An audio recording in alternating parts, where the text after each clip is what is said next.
All right, we're going to look at Mem Fox's book, Wilfred Gordon McDonald Partridge, as a mentor text towards the 6+1 traits of writing, and in particular, the trait of ideas. When introducing the 6 traits to students, many teachers read aloud a text that exemplifies the trait. This is the notion of mentor text. Students learn the evidence of the trait from the mentors and how to imitate it within their own writings. Such mentor text often includes picture storybooks. The text is short, which is important for a mini lesson, and it's engaging for students. So we're going to take a look at how Mem Fox here uses her ideas to create this story called Wilfred Gordon McDonald Partridge. Let's go ahead and read it, and then you take a look at how you can see the ideas being put together.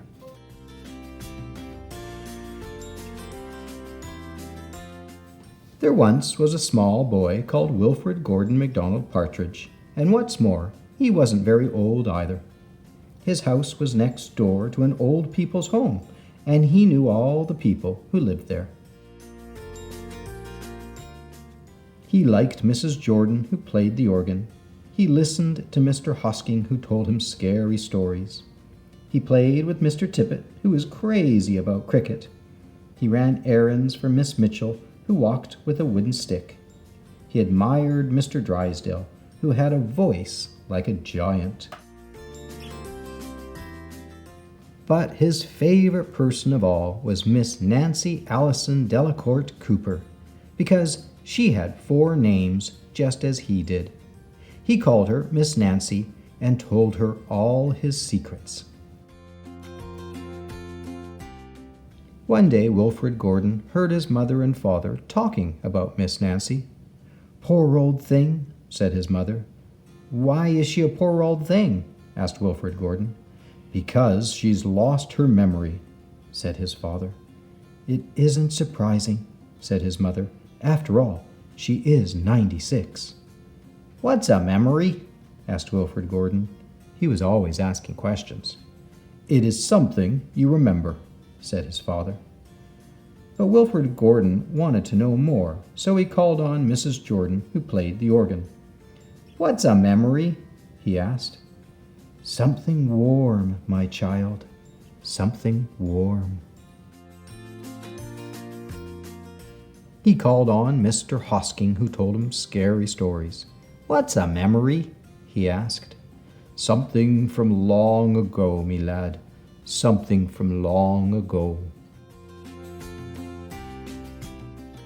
He called on Mr. Tippet, who was crazy about cricket. "What's a memory?" he asked. "Something that makes you cry, my boy, something that makes you cry." He called on Miss Mitchell, who walked with a wooden stick. "What's a memory?" he asked. "Something that makes you laugh, my darling, something that makes you laugh." He called on Mr. Drysdale, who had a voice like a giant. "What's a memory?" he asked. "Something as precious as gold, young man, something as precious as gold." So Wilfred Gordon went home again to look for memories for Miss Nancy, because she had lost her own.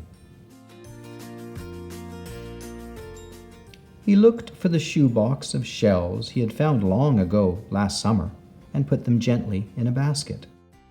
He found the puppet on strings which always made everyone laugh, and he put that in the basket too. He remembered with sadness the medal which his grandfather had given him, and he placed it gently next to the shells.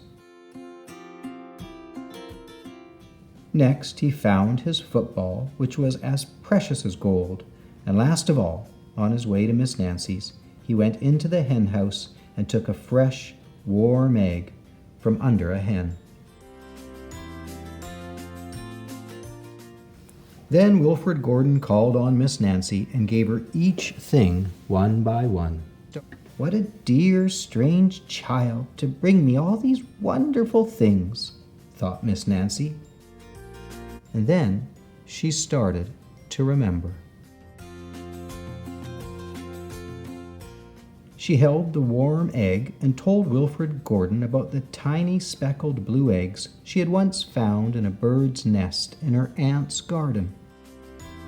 She put a shell to her ear and remembered going to the beach by tram long ago and how hot she had felt in her button-up boots.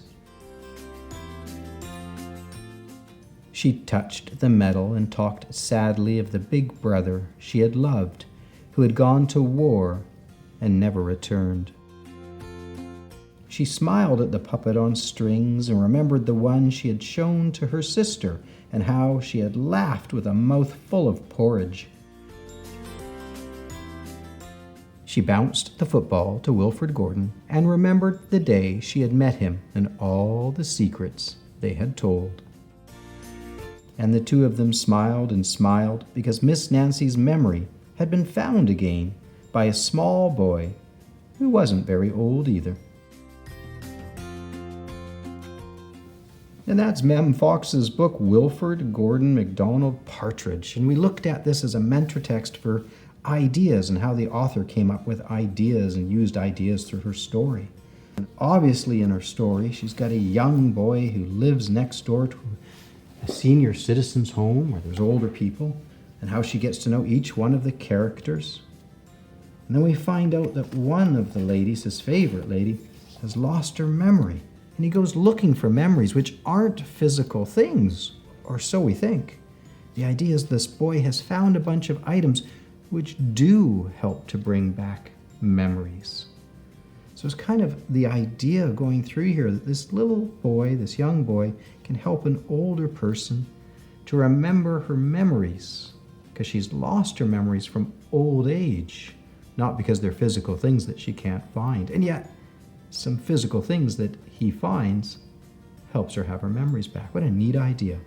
What kind of ideas are you going to come up with for your story writing? That's 6+1 traits and the trait of ideas. Hey, for more great books like this and writing ideas, go to earlygradelessons.com.